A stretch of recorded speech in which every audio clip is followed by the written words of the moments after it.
talking about like asking how you're doing, because Yeah. that's how I should have started. Um, but I don't yeah, give a shit about that. hang on.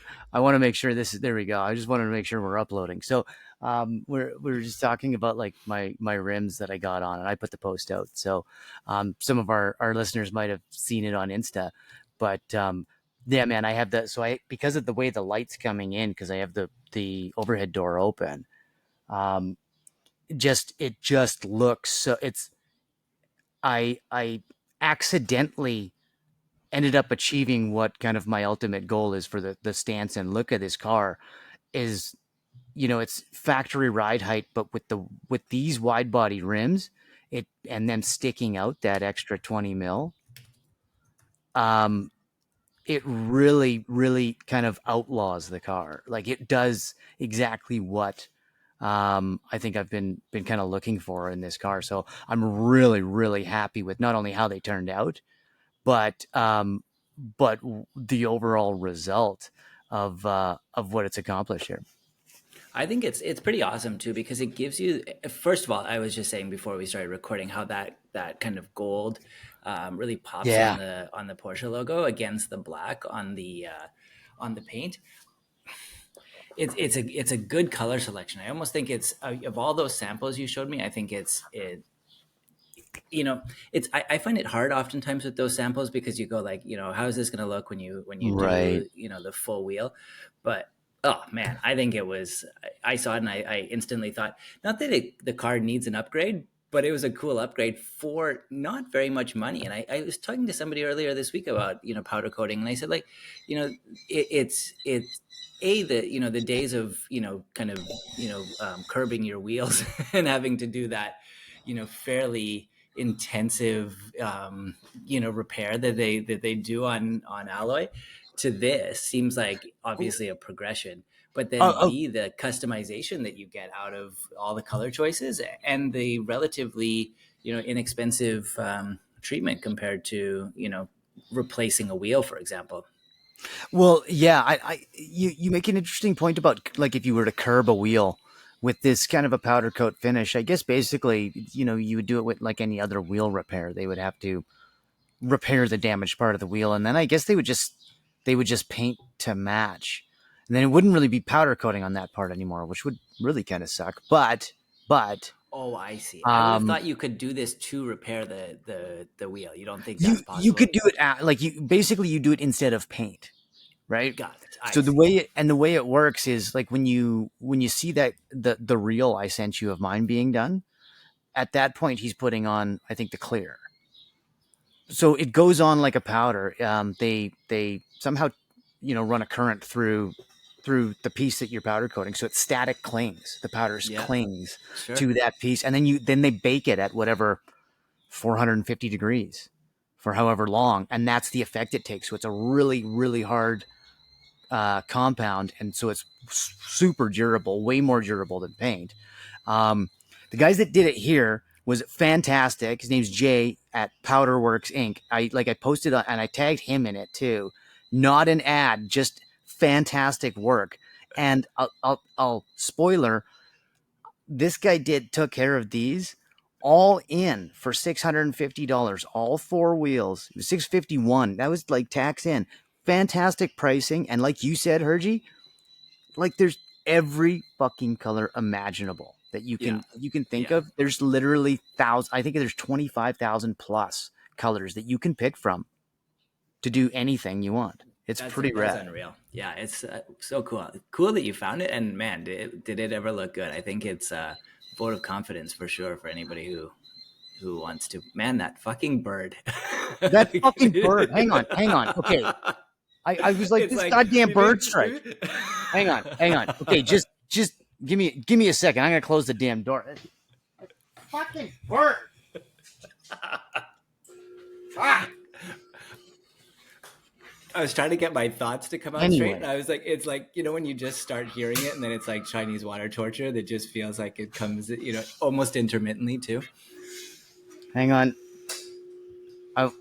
I can't wait to listen to this playback when when I may not be able to just raw dog this one, Urge. Yeah, I this think I'll may have need to put a a little bit of time quick into cut. editing for background sounds and fucking bird strikes. Yeah, yeah. Jeez. Anyway, Well, how dope, are you, man. man? Good to see you. It's been Yeah. man, it's been a warm week here. We've got air conditioning, but it seems like everywhere else we go, it doesn't have it. So I came back. I was just out for 10 minutes, and I was in like in a sweat, and I thought I might as well have a quick shower before we record, so I don't have to sit in this in my own filth for an hour and a half recording. So anyway, sorry for the delay getting on here, but yeah, no, I'm doing great. Happy Friday, and Yeah. yeah, things have been Yeah, awesome. happy How about you? Friday. Oh man, it's been a grind, bro. It's been a Is that grind right? this Oh week. no. It's Stampede week here in Calgary, my Oh, that's last right. Stampede week that I will at least be a resident here for some time. Hopefully forever. But um, yeah, it's been a grind. We had executives in town every day. There was at least two events. Other than yesterday, which was probably the best event, there was a lot more customers at every one of these fucking events. Hergy, up until yesterday, I bet there was 60 to 70% other vendors there and 30% customers. So what's the point of these events anymore? If we're all honest Yeah. with each other that we're just networking amongst other salespeople, then okay. But then why do we need to spend $5,000 and $10,000 to sponsor a sales networking event with my competitor? Right. Anyway, Yeah. that's my rant. But so Yeah. Stampede Week, yeah, it's been a So grind as you're somebody who's in sales. surviving more than thriving. Yeah, just getting by, bro. I noticed you're drinking some water for the YouTube video now, as opposed to your regular brew. Listen, if well, no, I just haven't cracked one yet. Are you Oh, gonna I have see. one? Um, Often. well, let me catch up. Cheers, but this is Okay. just coffee. Okay. You do you, bro. I'll put uh, I'll put some liqueur in it. Um, I gotta tell you, I have a few notes. Nice. Last week's episode, I didn't listen. I didn't listen to it, but you did. It was awesome. I It was thought good. the flow was great. We jumped around. I thought to a lot of different topics, but I actually thought we covered everything pretty well. I Um, mean, when I went we through, yeah, when I went through the notes, like we covered a lot. Yeah, I think we Yeah, recorded. We probably recorded. Was that just straight cut too, or did because it straight was cut. about an hour and a half on the pod? So I yeah, I think think I cut we out. just kind of hammered some Yeah, pretty good points there. we really just drilled into it. Like, and that for the listeners, if anything, if my voice is a bit off, it's not. It's just it's a bit vocal fry Yeah, right yeah, that's now, all right. just from being hoarse. Huh, being hoarse, Stampede Week. Um, yeah, This looking could go back down on. as a really good or a really bad Oh podcast yeah, at this rate. This this is is. Yep, we'll it's got to see. get a lot better from here for it to be an all star contender. We'll see. So looking back on looking back on last week's notes, fuck. Yeah, like I was going through it and I'm like, damn, we covered a lot of shit. So you're right, we did jump around. We had a great challenge. I really liked the chrono challenge we did. I thought it was great. It was a lot of fun. So we Yeah, should do it. We'll have to do another challenge. And I was thinking maybe, maybe for next week, because placeholder that we will have a guest on next week.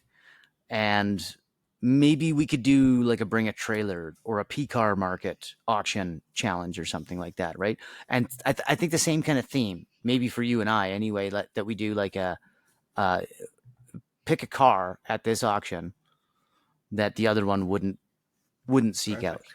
Yeah, that'd be right? great. I think that'll be an interesting. I think that would be an interesting exercise. So we can do that. So yeah, I thought last week's was great. I thought the challenge was great, and I'm looking forward to a another one. Um, what do you want to do? What do you want to do today? You want to start with cars? Yeah, let's start Because with cars. You were doing some work. I'd love to hear what you had in mind. I got super into watches this week. I was down some rabbit holes, so I'll tell you about what I came up with. But I'd love to hear okay, your car musings of the week. sure. Well, it is Goodwood Festival of Speed weekend right now. Oh, okay. And if any of our listeners who do like our car talk and aren't already listening to the Smoking Tire, those guys are going to be there this week. I think they're actually doing a live show today, or they would have done it already. Um, so I'm looking forward to hearing that. And they were at like the Lotus stage that's between turn 1 and 2, right? So, but I thought it might be kind of fun to walk through a little bit of history on Goodwood, Yeah, sure. what it is. And I only managed to get enough detail to just scratch the surface because we could go real deep on this one, and I think it would just get fucking boring. But it's a really, really interesting thing. So, Goodwood Festival of Speed that actually started in 1993 by Lord March to bring motorsport back to the Goodwood estate.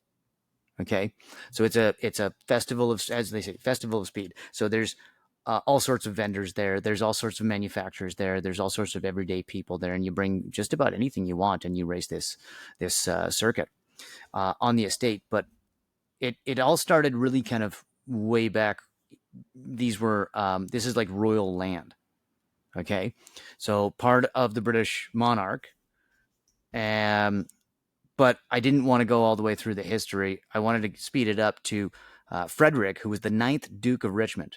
That's who owned the estate. Okay, so this guy had a passion for cars and planes. He trained as a motor mechanic. This is the Duke, actually trained as a motor mechanic on the shop floor at Bentley. And then he became a racing driver. So after World War II, he served in the RAF. Um, and he basically turned the airfield that was on the family estate used during the war and his driveway into a motor circuit because he loved cars and had this passion for racing. So he wanted to bring it there and Awesome. have this cool place to do it. And so he was succeeded by his son Charles, the 10th Duke of Richmond, who further developed the estate with a focus on the race course itself. So there's Goodwood Revival, which is another festival very focused on vintage and paying homage to the original days of Goodwood. And then there's this that's happening this weekend, Goodwood Festival of Speed. Um, uh, like I say, we could spend an hour on this easily, and I don't want to go too deep on it. But I thought since it's Goodwood weekend, anybody should be checking it out. Right? It's really easy to check out. I'm going to post. Maybe I'll rip a clip and just post it really quick, or I'll put something out there so that I could put it onto to Instagram like this weekend to say, yeah, check it out. It's I think it's just goodwood.com or goodwood.co.uk or UK or something like that. And you can actually watch live on their website. So there's some of the stuff that's going on, and you can live stream um, some of the event and some of the racing. That's awesome. So Yeah, they so it's obviously a race. Is it just different categories of cars that compete and a similar yeah, um and it's a hill and climb. oh, I okay. didn't like Okay. that's what I have always understood that it's a hill climb. So it's like how they would do Pikes Peak. It's single car interval kind of Yeah. right. So then it's yeah, I think it's safe that way. But I do believe there is an actual well, there is a circuit. So I shouldn't say it's just a hill climb. There is a circuit, but I don't know what that race looks like. I don't know exactly what the restrictions are and what the classes are. Yeah. Um, Oh, that's should be very easy cool. enough. I mean, just But yeah, a quick Google search, pretty exotic cars that seem there's to race everything here. there. Yeah. Everything you can imagine is there. Everything from electrics to old like Le Mans longtails, Sure. right? Like there's everything there. Really, really old stuff. They had like some of those old big V12 and V16, like 1400 horsepower Bentley engine, like the great big things, like from back pre-war. So those kinds of things they even have there. Like it's incredible. There's just so much stuff. So yeah, I thought since it's Goodwood weekend, then we should have a little look back, and that's about as deep as I got. Very cool. Well, next year we should go to Wimbledon and then go to Goodwood. Yeah, okay. This is Let's now. do that. Do you want to turn this into a tennis podcast? We probably have enough varied. No, but you know what I do want to do? I want to Actually, no, I totally don't. I want to No, I totally don't. like Grimsby and McTavish this, and let's go there. Let's go to like some vintage store, and we will get the what would have been the most posh outfit for Wimbledon in 1970, and we will show up and in the crowd, Yeah, and we'll exactly. sit there, and we will actually record our podcast loud. Yeah, amongst all the other Yeah, race watchers, that sounds yep. Sit perfect. there. Yeah, See how as what many is it? side eyes we get. Yeah, yeah, exactly. What did I say? McTavish and some, who was it? I don't know. I'll have to think of it. Yeah, it's pretty awesome in the UK right now. They've got well, the Opens in Royal Liverpool. They've got Wimbledon. They've got Goodwood. Sounds like it's party time there. It sounds like it. It's this is the right couple weeks to be in the UK if you have the means to And to be travel rich. swiftly. Yeah. Yeah, Yeah. yeah. If you would frequent Monaco, this is a good couple of weeks to be in the UK. Yeah. Some Yeah. just get away from the tourists for a couple of weeks, For sure. Yeah, exactly. The stifling heat of central London. right? Yeah. Hey, speaking of central London and the UK, so here I did look in a little bit and watch some of Matt Farah's review of the new Aston, the DB12. Okay. Okay. Oh, Okay, do so tell. have you seen this car? Yes. Okay, beautiful, right? Like Aston, like as always, knocked it out of the park with the styling. I even liked the DB11. Some people didn't, but I like the DB11 and I love the new Vantage Yeah. and I love the old Vantage, right? I love them since probably the first time I saw Goldfinger.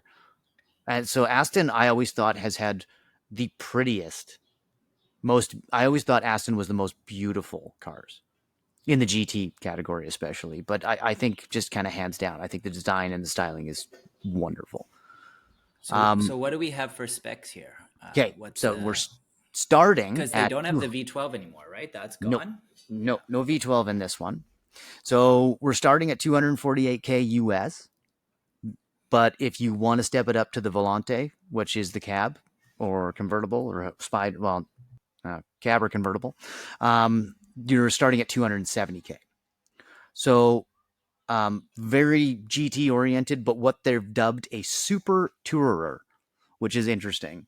I mean, they should have called any of the DBSs or Vantage V12 or a Vantage S even a super tourer. I don't know where they're coming from with this, but regardless, they've used even more high end materials on the inside. And this is the first time they've had an in house infotainment system ever. And it's quite lovely. It apparently it works fairly well from the reviews I've seen. But I like their use of hard buttons in the cockpit. They changed the stack from the previous one. So the center stack is much, much more laid out. I almost think like new Panamera or like maybe your folks Cayenne, like the new big center stack. Very, very nicely laid out with a good use of materials. I think where they've gone wrong on interiors, they've caught up to their exteriors with this one. So I'm really impressed. I think they've completely knocked it out of the park. I love it.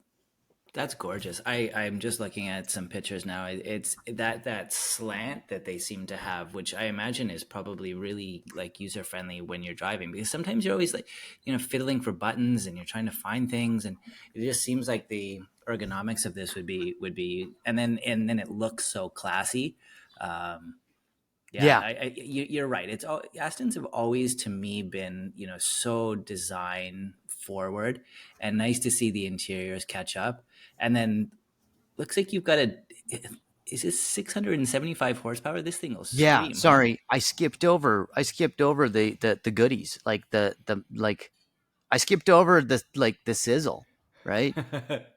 4-liter V8 twin turbo, as always in most Astons, actually in all Astons, I think right now.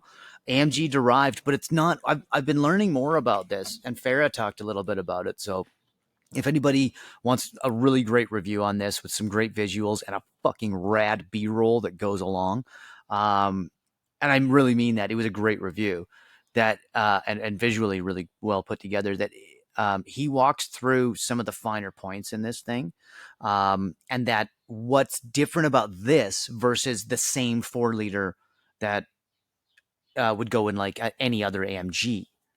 Do you know what I mean? So I think it's got like maybe different heads or different cams, different exhaust manifolds. It might even have different turbos. Like, so Okay. where I thought, and I think a lot of us thought, that it was pretty much the same AMG with whatever tune that Mercedes would put on different variations of an AMG, rebadged to have an Aston logo on it. And that's not the case. So there is some uniquities with the Aston engines, even though they're AMG derived, if that makes sense. 671 horsepower, as you said, top speed 202 miles per hour. For a Grand Tourer this big and fat, that's pretty damn good. 3.3 seconds, 0 to 60. I mean, I'm impressed. And what I understand, it's also got a very specific new spec tire on it. And I don't know if it's an Aston spec from Michelin. I don't know exactly all the details, but what some other reviewers are saying is that it's sticky at the right times, where the DBS Superleggera would be much more tail happy, or it would break loose much more, where this is stickier and more planted. Again, I think they nailed it. Very cool. I I'm seeing the Google's like stock images in this. I'm not sure if it's British racing green. It's this green Mm. hued. Oh. I Is mean, it you're gonna win some hearts with that design config with some gold rims on that. It'd be which one pretty is it? Is it pretty the one? Is extreme. it almost like the F1, like the Aston F1 green? Yeah, it doesn't look as deep as that British racing green. It's got Yeah, because maybe BRG is a pretty dark. yeah, it's got maybe a little bit of a lighter hue to it. Catches the sun really Oh, I close. see it. I see it. Yeah, almost like an ivy green. Yeah, and then it's got that. I just see some of these specs with the Damn, they chestnut did. interior. Yeah, I love Oh, that. Oh, didn't like again. I think they've. Yeah, this is one of the reasons why I wanted to talk about this car specifically, Herge, is because this is coming from two Porsche files. How well they did on this car. Again, Aston, right? Like yeah. they're what did that one gentleman say to us years ago at the Aston dealer, that the best British cars are engineered in Germany, Yes. designed in Britain, engineered in Germany. Yeah. So And tell I me, think this is what are the comparables to this? What's the buyer who's ready to drop this kind of coin? What choice do they have? And would you oh amongst the choices, what would you favor? yeah, you know what? That's a great question. Are we Um, we're not we're kind of above even turbo S territory with this price tag. Maybe you know, close. I could see, yeah, yeah, we're in that we're I think we're in the same neighborhood. I really do. Um, because yeah, you're easily Turbo S, you're easily a quarter million. Yeah. Turbo S coupe and a cab, yeah, you're probably 260. Yeah. So you're right Um, there. so you're right in there. Um, I don't. I wouldn't discount that the Turbo S buyer wouldn't look at an Aston like this. Yeah. I don't, but I think that's also the dentist Turbo S buyer. That Yeah. not somebody that's like, I've always wanted a Porsche, get me a turbo. And some of the guys that we've talked to, even Michael at Porsche Center Calgary, I remember him saying to me once, he's like, it's hard to do it, but sometimes you need to discourage the first time 911 buyer from buying the turbo or turbo S just because they have the money. Um, and he said sometimes you will discourage it because you tell them, like, where can you go from here? And the short answer is, at least as a salesperson internally, you're like, well, away from the brand. Yeah, exactly. right? Because I think I think somebody like that may be like, okay, well, I'm bored with this, so now I want to try a Lambo, or now I want to try an R8, or now I want to try a Ferrari. Um, Yeah, but you anyway, mentioned the that's R8. That was the first thing. That was the next thing that came to mind after the Turbo S was an R8. And then I thought maybe, and I don't know if you're quite in the same ballpark, but like a Panamera, like no, you think I don't that's think not so. quite there. I mean, No, this is a way different. yeah, I think you're more. I think actually, um, I don't think the R8 is it. Maybe a little bit because it's a bit supercar, bit Grand Tourer, but it's mid-engined. I think somebody who's going to target a DB12 may consider a Bentley GT, I was going to say right? Like Bentley. a Yeah, Continental GT, yeah. um, V8. I could see that. I could definitely see that. I could also see,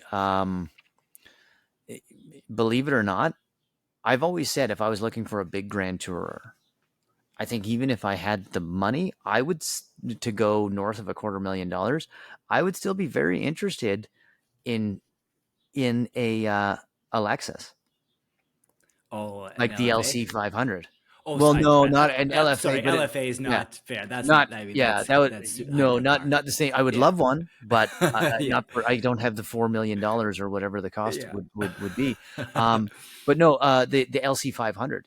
I would say it's a great comp for some of these cars, um, depending on what you're looking for. I mean, if I was looking for a Grand Tourer in that $100,000 mark, brand new, that's built like a Lexus, Yeah. then sure, because I'll go and put 200,000 miles on it and just do regular maintenance. Well, now Um, you know if you're open to Japanese, now you've got GTR territory, the Nismo like and it's not bad. I think a lot of the problem boy there is racer that difference. that's it. You nailed it. Yeah, yeah, Yeah, like where do you draw that line? And so I think that's why we've seen a good, actually quite a strong market for GTRs because they're very good cars. I think they're quite well built. sure. They're over engineered, but they are very much a video game. So it's a very, very different experience than what you and I look for out of, say, a Porsche sports car. Yeah, agreed. Um, not even. I don't even think it's not even. Forget the same ballpark. It's not the same fucking sport, right?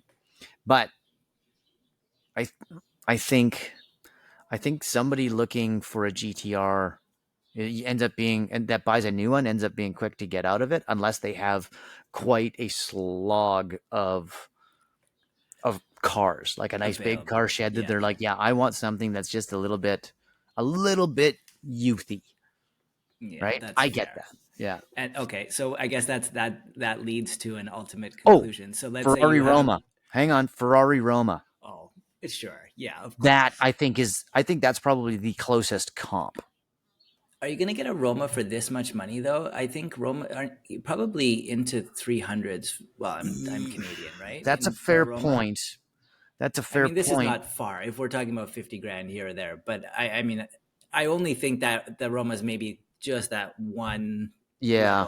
level up. I mean, Yeah, I mean, we've talked about it before, and yeah, I that's a good I think question anytime because you can you're get in the into a threes with Aroma for sure.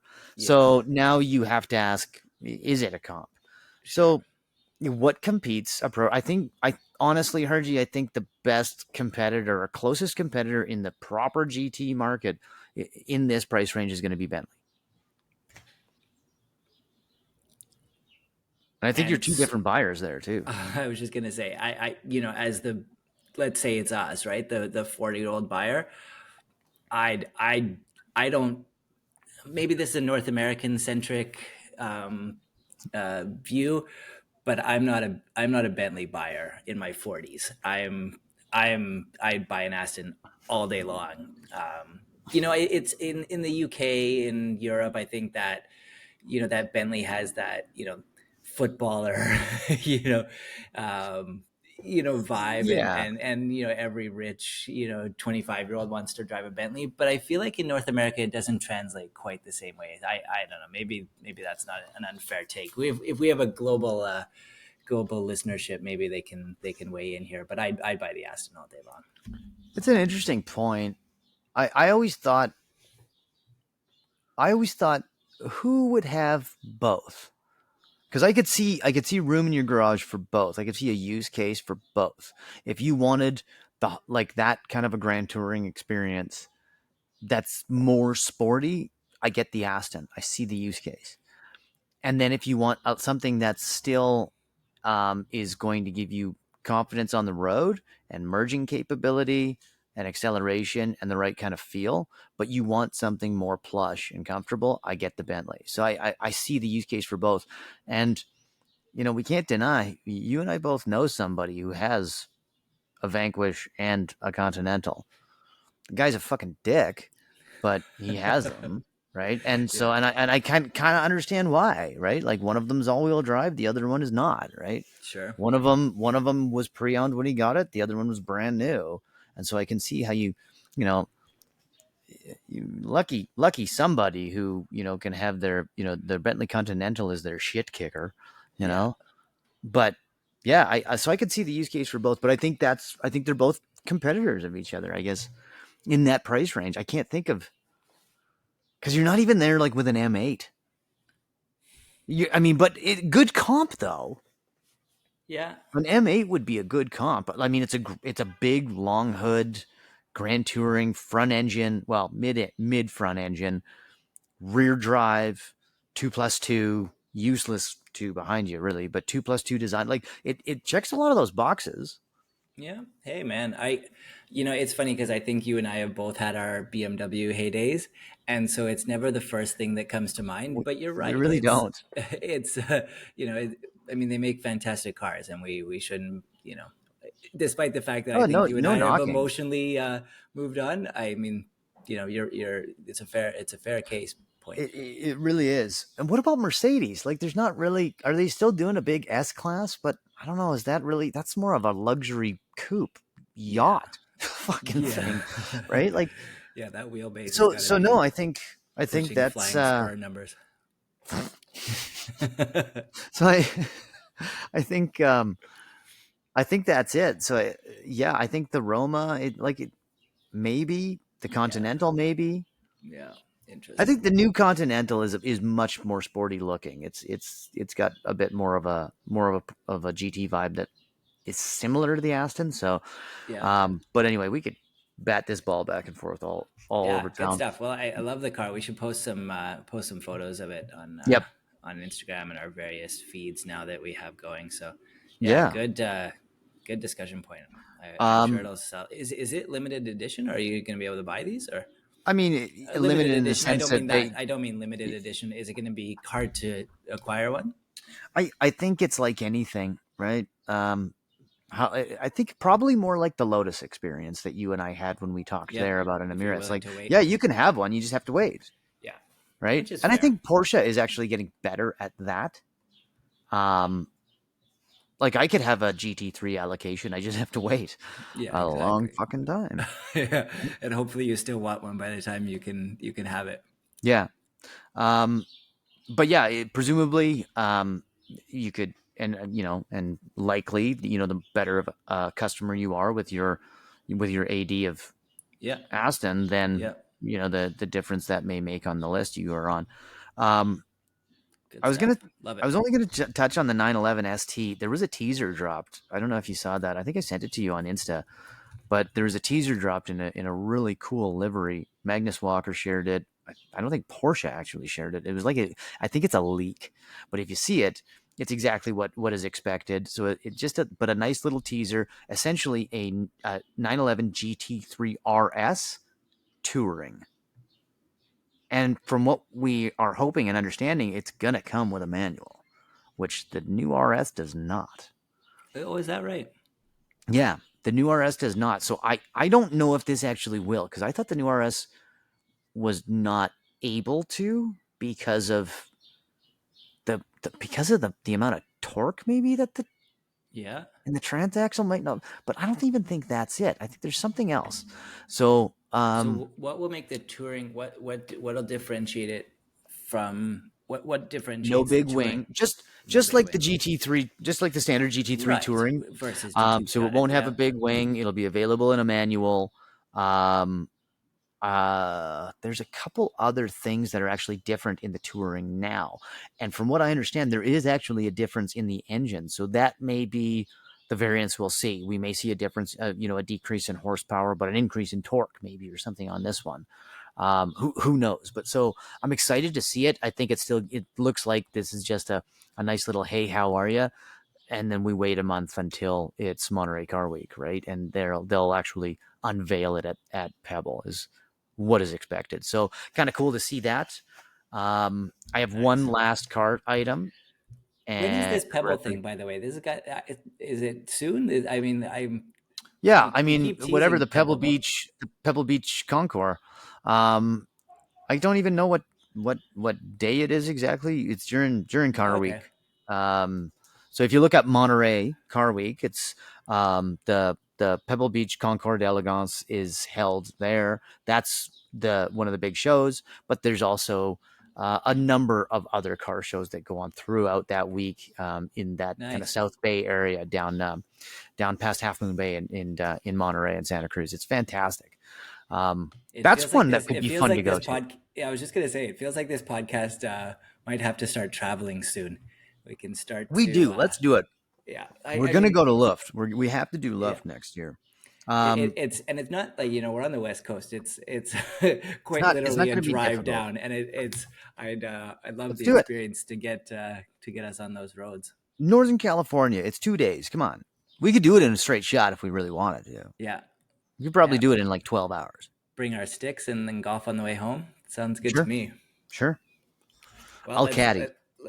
yeah, yeah, sure. Um, One last thing. I Yeah, saw some interesting news about F1 today. So you know how they're doing sprint races this year? right. That used to be that like the sprint would there was like practice and qualifying, and the qualifying would set the grid for the sprint race, and then the sprint race results would set the grid for Sunday's Grand Prix.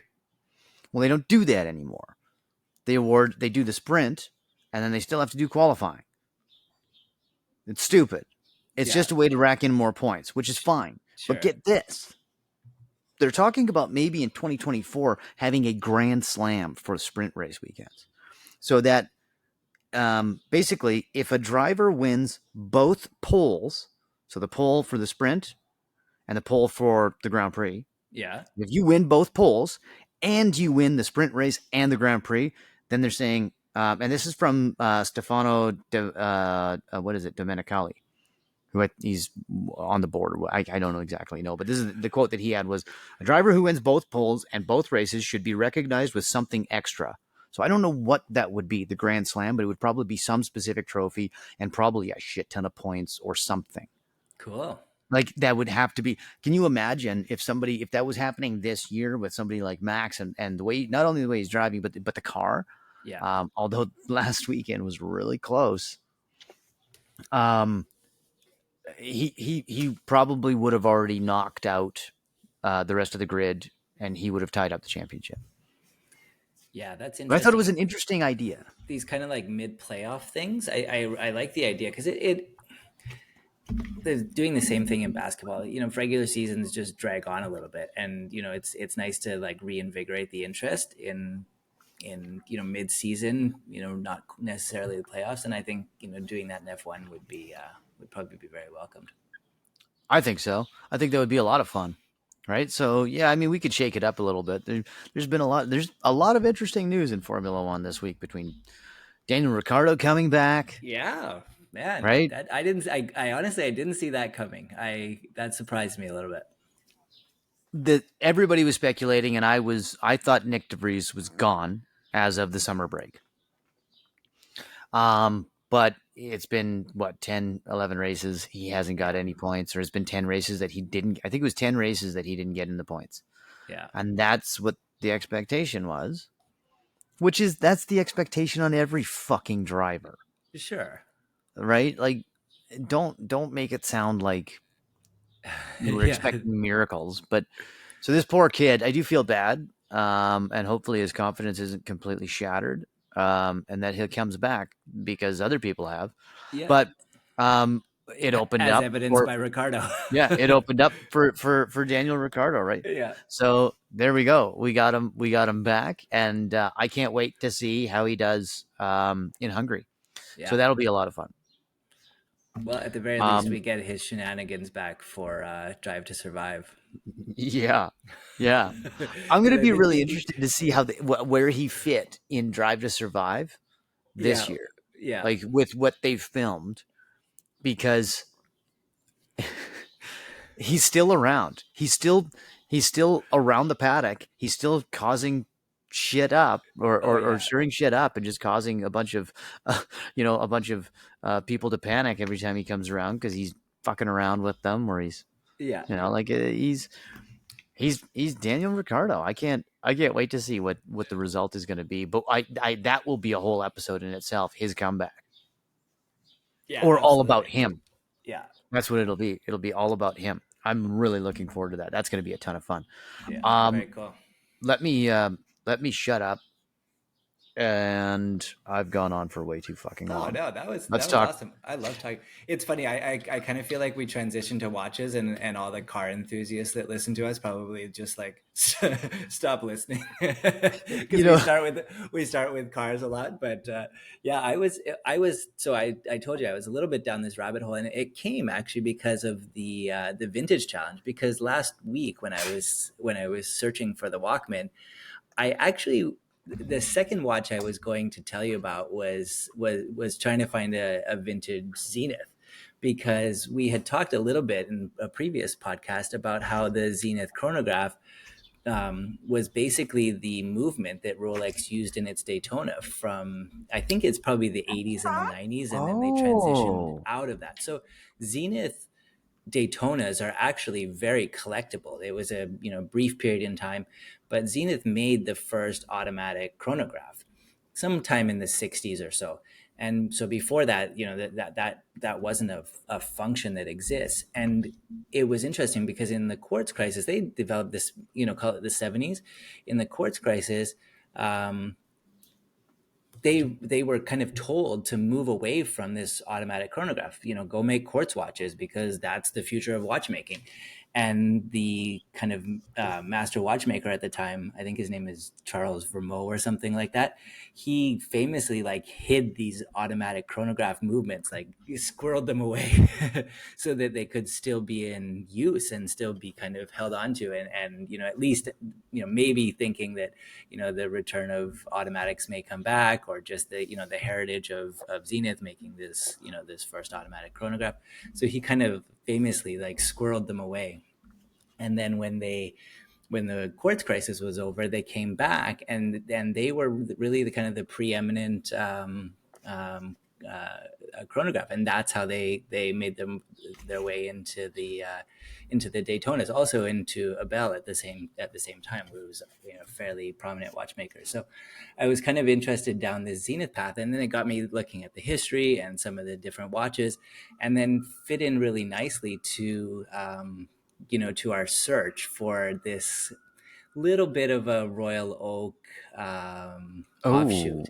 So they have a watch called the Defy. They make it in a whole bunch of different configurations, with some with ceramic, some with steel, some kind of more open work skeleton designs. But they have that octagonal bezel, and they have that kind of integrated bracelet. And I thought, man, I wonder if this is it. Sometimes the search for me is more interesting than the actual purchasing of this watch. But I yeah. started to look at these Defies, and I thought maybe this ticks the boxes. So Do you? Yeah, can you I send can it to me? post some stuff. Yeah, for sure. Send it to. Let me Send me send what it you're to you. looking at, or can I just Google it? Yeah, put in Zenith Defy. Okay. You'll start to see the look of them.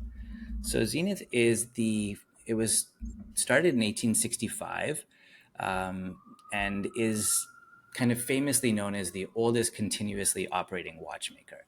And he, the guy Right. who designed it, George Favre Jacot, believed in the whole in-house movement. So he's kind of like the forerunner in that space. Thought that, in order to keep a production quality in line, but also timing, and as a result, the ability to scale production, he thought in-house watchmaking was really the only answer to to the manufacturing of watches.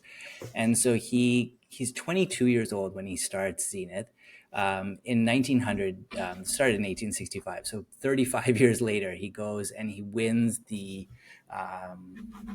prize at the Paris World Fair for the what turns into the Zenith movement, and it's really this chronographed movement that he designs, and he turns it into the El Primero movement, which is kind of famously what Zenith is known for. And they kind of build this out, and it's interesting. They want to come into America. It's a Swiss watchmaking brand.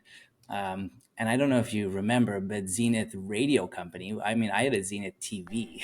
I was like, you know, 8 or 10 years old. Wait, are Zenith, they yeah. really? So this is I mean, this is trippy. okay. They couldn't market themselves as Zenith watches because of Zenith Radio. And so they end up partnering with Movado. You and I know Movado from the automatic watch world. They kind of a little bit higher end, maybe kind of in the same kind of category as Tag, Seiko, Right. kind of higher end citizen watches. But Zenith Radio Company says like, no, you can't have the name. Like we're selling, all of this electronics, the TVs, radios, all this kind of stuff. Yeah. And so they end up partnering with Movado. But just before the quartz crisis, Zenith Radio Company says, oh, like, I think we can figure out watches. And they acquire Zenith, the watch maker. So it's like a really convoluted, somewhat incestuous relationship, but then don't survive the quartz crisis. So they get reacquired privately, and then ultimately taken under the LVMH conglomerate in the late 90s. But what I think is so interesting is the adherence to the kind of timekeeping precision that's so key, and that's again why Rolex took them on. But if you're looking for a Daytona light, where you don't have to spend 40 grand, suddenly you can spend 15. They have a Chronomaster Sport. And then if you like the more kind of design forward elements, then they have this Defy.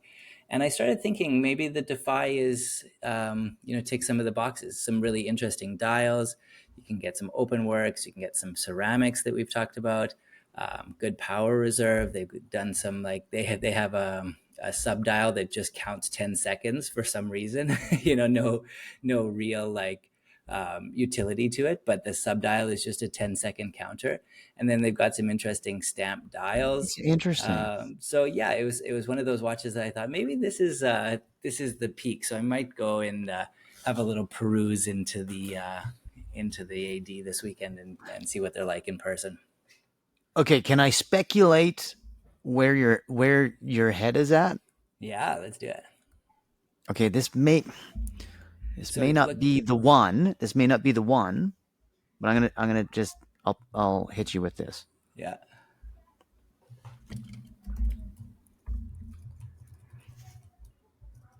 So the And I've barely perused the entire line because there's a lot of watches on here. I just picked a 41 mil and I went with that, the but because I skeleton. just to get some visual. But yeah, that's kind of where I know we've talked about tourbillon or tourbillons, and we've talked about skeletons quite a bit. We've talked about that new tag, like the Monaco skeleton, and then we have our names down for one. Um, I like, I really like this one, but I know you've. I feel like that's your next big perch might be a skeleton. I like the open work too. I think sometimes the knock on Zenith is that the dials get a little bit busy, Hmm. and almost not. unreadable, but there's a lot going on with the skeletons, in part because they have this star motif that they put into a lot of the dials, which is I see. pretty overpowering. That would be maybe my only reason that I wouldn't go quite this kind of fashion forward, but I love the bracelet. And Zenith actually is really progressive in the interchangeability of bracelets, where you don't Oh, need nice. a whole bunch of tools. It's kind of like, you can do it with with some kind of clasps and locking mechanisms, but you don't need tools, and you certainly don't need to go into your AD to to switch out straps. So they're pretty progressive in that. I like a little bit more of a simplified dial than what you posted here. Okay. Now, obviously, we can get it in front of people so they can have a look and have their vote. I kind of like just the base blue dial, and then I saw a black No, no, no. ceramic, That's which I fine. thought That's was fine. Fuck you. That's fine. Fuck you. I'll go home. no, no. I think that's I'm the just thing fucking with with you. some of these dials. They also have that Tiffany blue. You can tell they're kind of catching onto that. And Yep. very interestingly, they have a big 36 millimeter line. So they've got an offering for either the smaller wrist, or for women who may like the look as well but don't want to wear a 41. So I Right. was just pretty intrigued.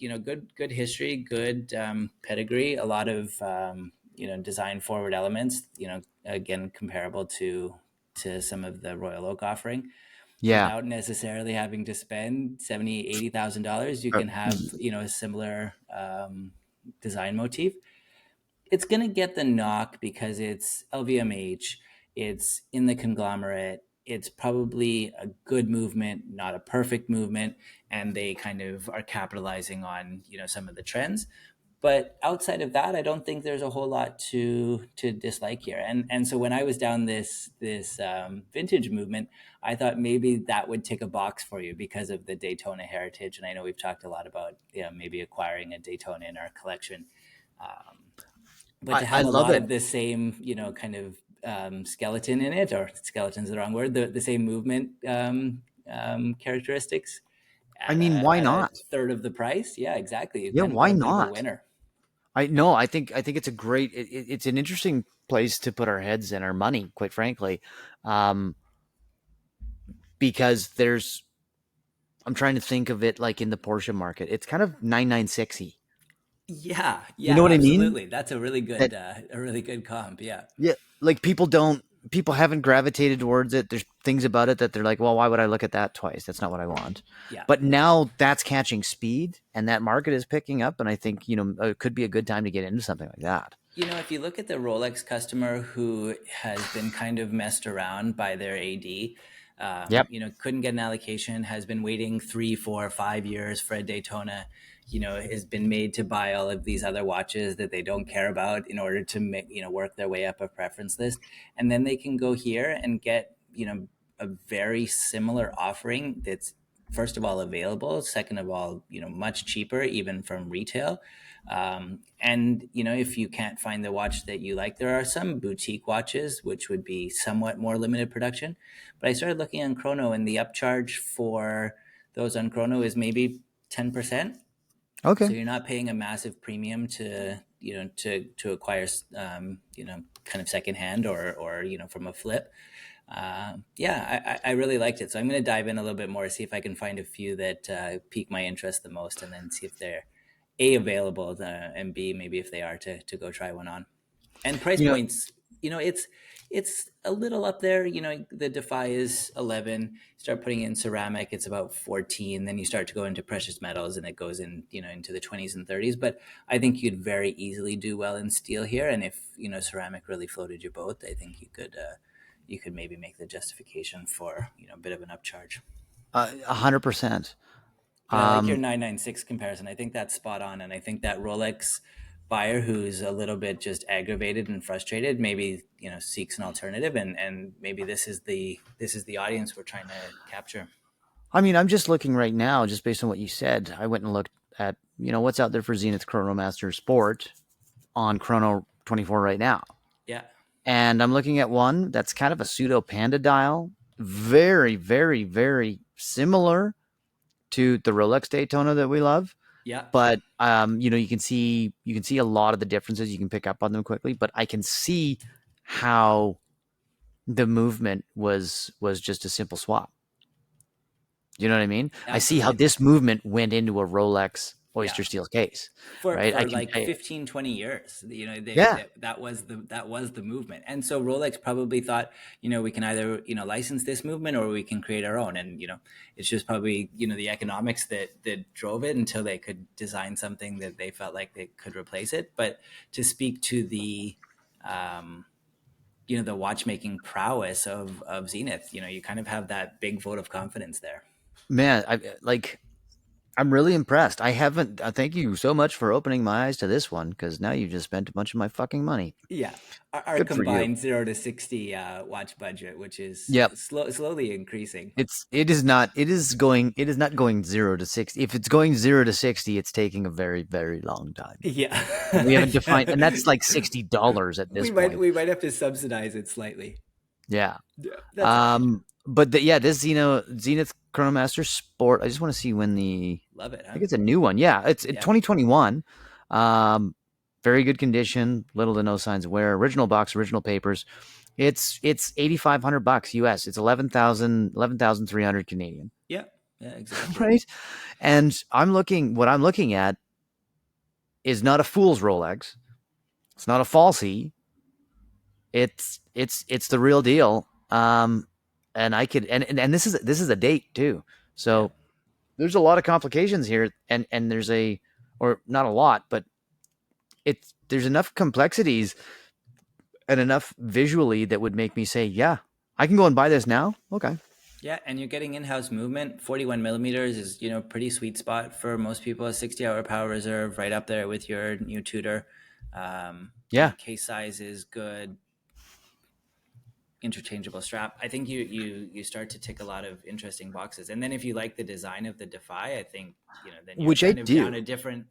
a slightly different path. It's not quite so bulky and kind of in your face, but You know, I see I it. still like it.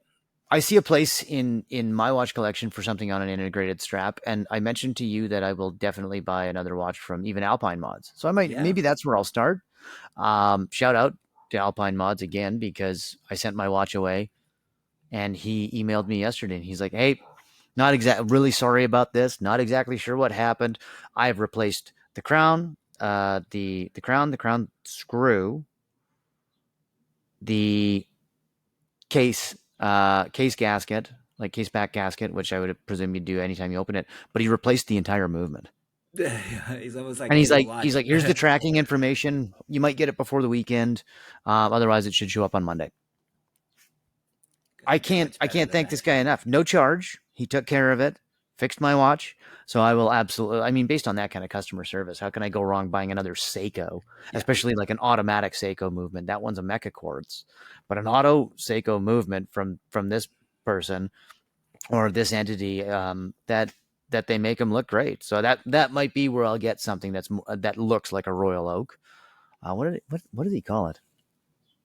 Seiko or something like that. I think. yeah, Yeah. yeah, man. I think there's a lot of space in a collection for you know.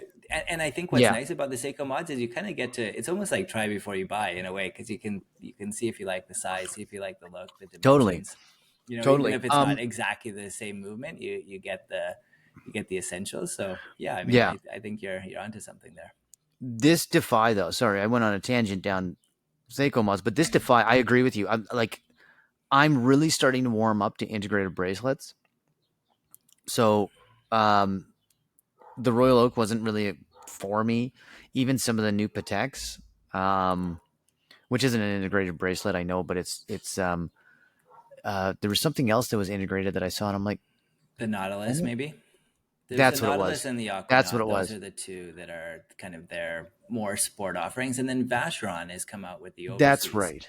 and that has, Vacheron is kind of, I mean, it's very much, in that same league with Patek, but Vacherons are really hit or miss for me from a styling standpoint.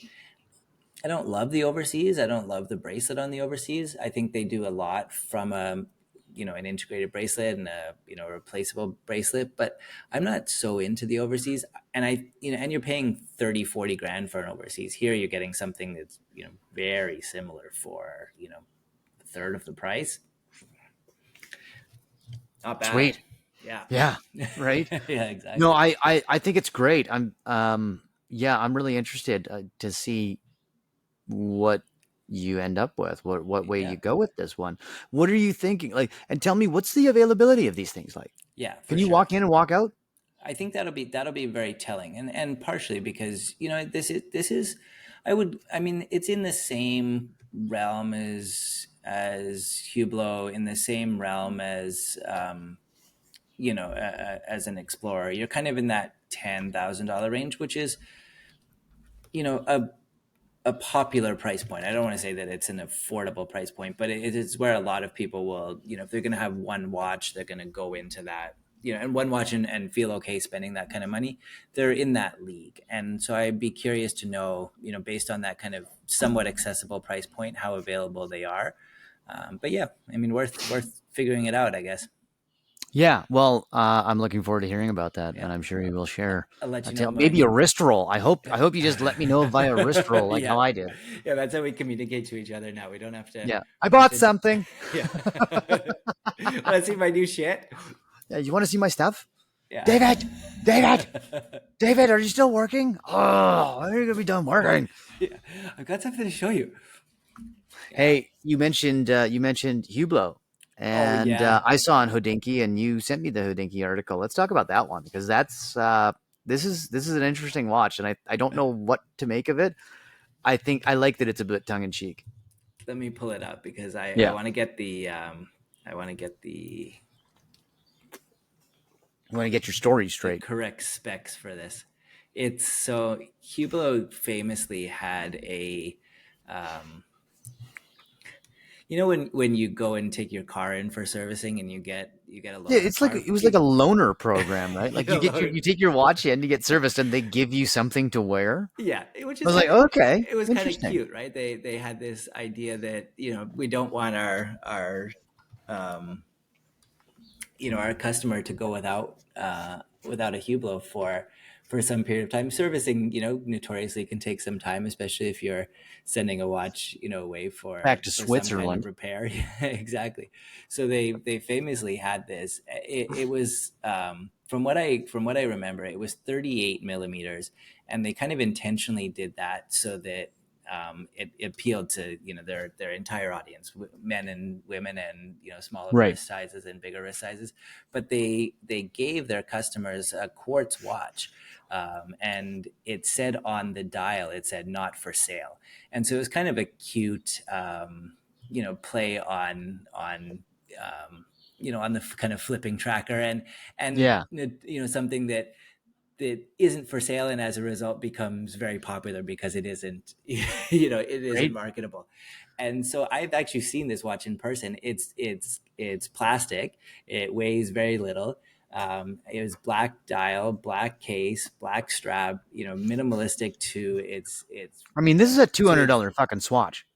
Oh, very much so. Yeah, this has no no watch pedigree in it, but it was it was almost the irony of, like, if and the people who were able to hang on to these actually collect them because they're very popular. So Hodinkee has picked up on this trend, made something I mean, not slightly nicer, much nicer. They made the case out of titanium, but they otherwise kept a lot of the same stylistic designs for it. And then an evolution of the not for sale, they put not for resale on Yeah, the on I the thought that was dial, cute. and they put that at the 6 o'clock position, which was kind of cool. They made it an exhibition case back, so you can see the movement. They've got an actual self winding Hublot movement in it, so you've moved away from quartz, 42-hour power reserve. And I think what I like about it is they're limiting it to 100 pieces, which what I read from that, what I like from that is, like, they're also not flooding the market with this, because that was actually the idea before, was this watch wasn't going to be widely in circulation. You had the watch while your watch was being serviced, and then you gave it back. And so I Right. like the idea that they're kind of limiting it, keeping it, to be kind of cute, It, and they'll put a decent movement in it, and I think they're limiting it to, I think it's maybe only 100 pieces. $7,900 is, I mean, steep, but you're putting, grade 5 titanium in it and a self-winding movement. So it's probably actually reasonably priced for what it is. I thought it was I thought it was a cute thing to do, and I kind of like the partnership. I don't even know if they may have already sold these out. oh, Um, fuck. They've been gone for a while, yeah, bro. but they're coming But you out. They're know supposed to what? come out this month. So $7,900. Sorry. I'm tired, folks. $7,900. $7,900 US. Yeah. It's titanium, as you said. It's limited edition. I mean, I get the charm and everything of it. Um, remember what we were saying about uh, Swatch and Omega? Yeah. I know. I don't think Swatch owns Hublot, do they? No. I don't think so, right? Hublot is owned by LVMH. Right. Okay. Yeah. So, but this is the kind of thing that would be a great Swatch gimmick that would be fun for everybody, Exactly. especially watch people, right? So if you're a watch geek, you would love it. It's like the initial novelty of the Moon Swatch. This is the kind of shit that they need to do. Anyway, I think it's really cool. Here's my question. Would you buy it? Fair question. I mean, no, but for probably reasons that maybe wouldn't necessarily be the same reasons for everybody else. I think the case is small. I think it's titanium, and then it would, like probably a rubberized strap. I would just worry about the feeling of it being kind of flimsy on your wrist. Flimsy is not quite the, but too light, too not enough of a presence on your wrist. And I've always gravitated to watches that I can kind of feel and hold, and feel like I've got something substantial on my wrist, and maybe that's what I see as quote unquote value, whereas that shouldn't necessarily be the case for everybody. I think it's very collectible. I think it's a cute kind of. I actually don't think it's gimmicky, but a cute kind of take on something that was gimmicky. And I think they're probably pulling it off, because to do it in titanium Yeah. and make an evolution to not just make it another plastic quartz watch, really kind of steps it up. But maybe just not for me. I don't know whether No, you have a different take or not, but that would be my non-vote.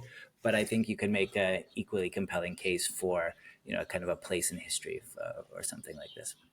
Yeah, I don't think it would have a place in my collection. A Swatch variation of it would. Yeah, That's the truth. That's the truth, because there's a fun story about it. It's a conversation piece. Yeah. Like the people that notice my Moon Swatch are watch people, or people that are like, "Oh, I really like the color of your watch." That's fun. Yeah, exactly. Right. So it's two kinds of, so it's a different conversation than you have usually about watches. And it's one that that watch people aren't shy to go, because sometimes you don't want to draw attention in the wrong crowd to somebody's wrist. Do you know what I mean? You don't want to go up to somebody and be like, "Hey, that's really nice." Yeah, yeah, exactly. I do in the right circle. When I look around and I see, okay, there's 4 or 5 people standing in this circle, and yeah, I can see what's on their wrist, or I know the types of personalities they are, then you read the room. But I think even if you weren't in that setting, it's a lot of fun for, if I was a watch person and I went over and I was like, "Hey, I like your Moon Swatch. Yeah. I love it." And the people who get it. That's the same thing here with Hublot, I think. The Exactly. People you said watch geeks. I think that's kind of the apt term here. It's like people who understand what it is that you're doing, realize that it's kind of the anti-pretentious, watch to put on your wrist, and there's a story behind it. I think that's what they kind of, they've obviously picked up on, and I'm sure it'll be very popular. I think it's a lot of fun. I agree with you, though. I wouldn't own it. Yeah. I would want it. I would want the allocation to flip it, and I would never put it on a wrist. I would hold it, maybe hold it for even a couple of years, because I think it would do anything, like you said, anything LE. When anything you do that's limited edition, it slaps, Oh, absolutely.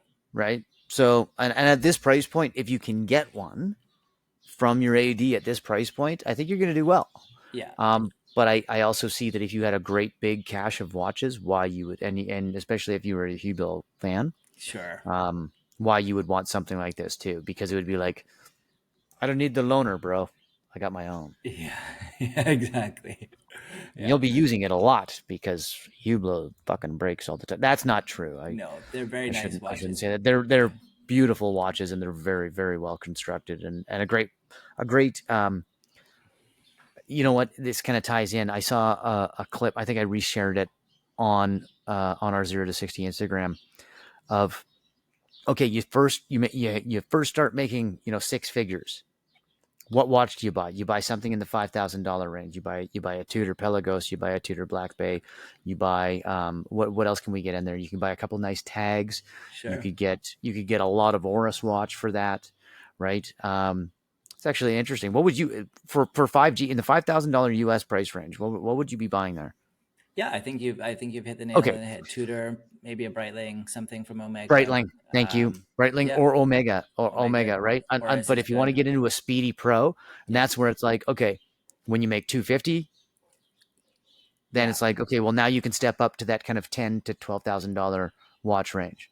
And I thought it was just a really interesting clip. I'll try and find it and yeah, reshare it again, but I thought it was cool. And then when you get north of that, then you can start to get into, or north of a yeah. million, and then it's like, well, Now you're into figure yourself out, bro. now you're in Patek world. Yeah, now you've got problems that nobody else gives a shit about. So Yeah, go figure your own yeah. now. Don't complain to me about car problems when I have helicopter problems. Okay. Yeah, exactly.